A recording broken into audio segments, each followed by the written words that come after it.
All right, doing something a little different today. Gonna do a TV show review. We're gonna do The Boys season one.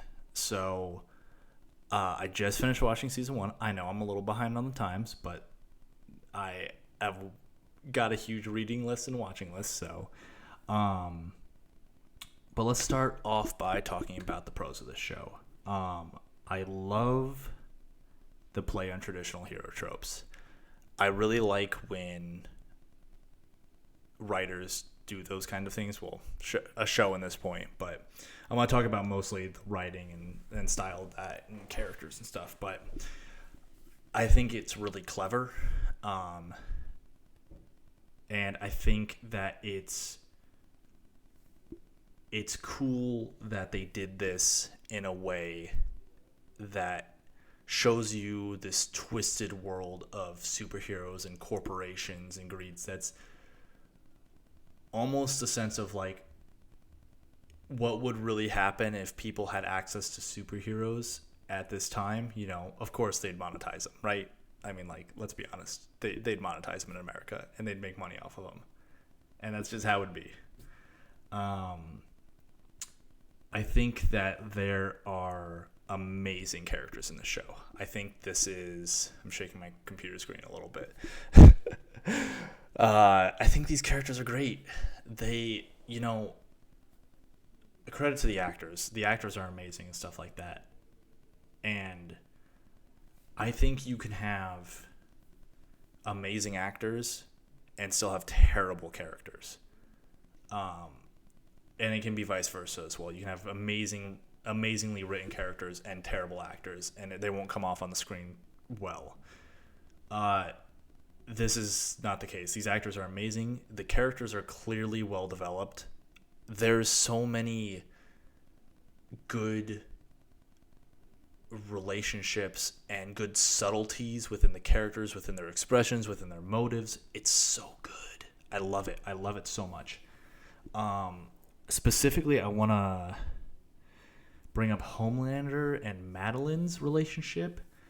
And, like, I don't want to... I try not to spoil too much in these, but it's so twisted.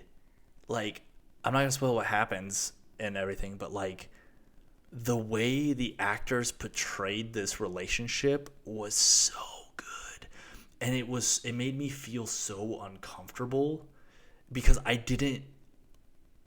it's this weird twisted relationship of like a mother-son figure, but like twisted in a sexual way too, and it's really creepy and really good. If it leaves me feeling like personally uncomfortable and kind of like shaking in my skin a little bit, you've done well. There's also a lot of great twists in the show. I mean, twists. There's a lot of good setups and payoffs in this show. That's really what most twists are. They're just someone setting up something, and then it's like, oh, they're hinting at something, and it pays off. And there's so many good ones in this. I really, really, really like that. Anyone that can do good setup and payoff that's the basics of writing. So criticism. I'm not going to try to spoil too much for the finale episode, but that's where most of my criticism lies. And it's not much, but sometimes I felt like things were going too according to plan at the end. And I think they were just trying to wrap things up a little bit. That last episode is long. It's like an hour and 6 minutes or something like that. But there's definitely a little bit of like, okay, that was kind of convenient. I mean, they did good setup for it. And I can't, God, I want to say so much, but I don't want to spoil anything.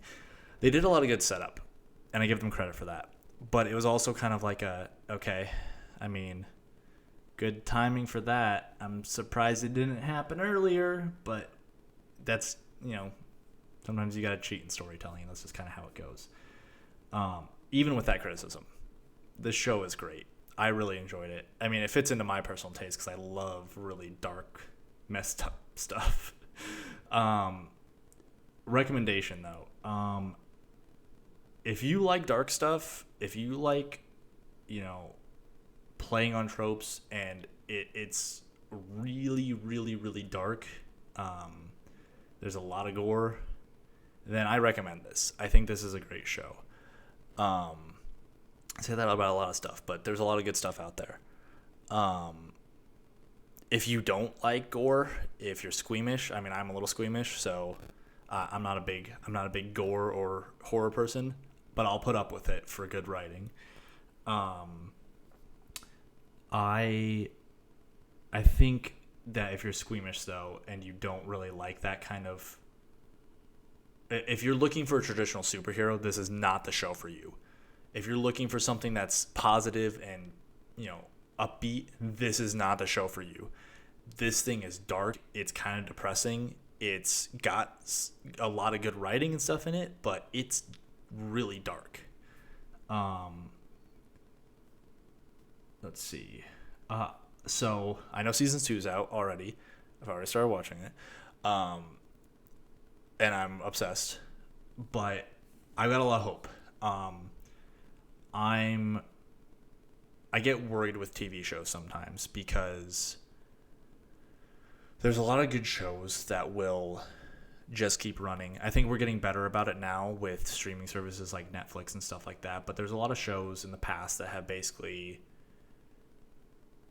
started off very strong and then let people down because they don't know when to end their show. Sometimes shows end too early, but that's very rare. But most of the time it's because they set up really good. They have a great popular following because the first season is a hit, the second season's a hit, the third season's a hit, but then they don't have any outline moving forward. I'm much more of a fan of shows that decide, okay, we are writing 5, maybe 6 or 7 seasons. We have plans for that just in case we decide we want to have a few spots in there. You know, we need to expand it a little bit. This is a story we want to tell, and this is it. We will tell this story, and we will set up from season to season to season to season with this in mind, and this is our ending point. If you don't have that ending point and you just keep going, it ruins shows.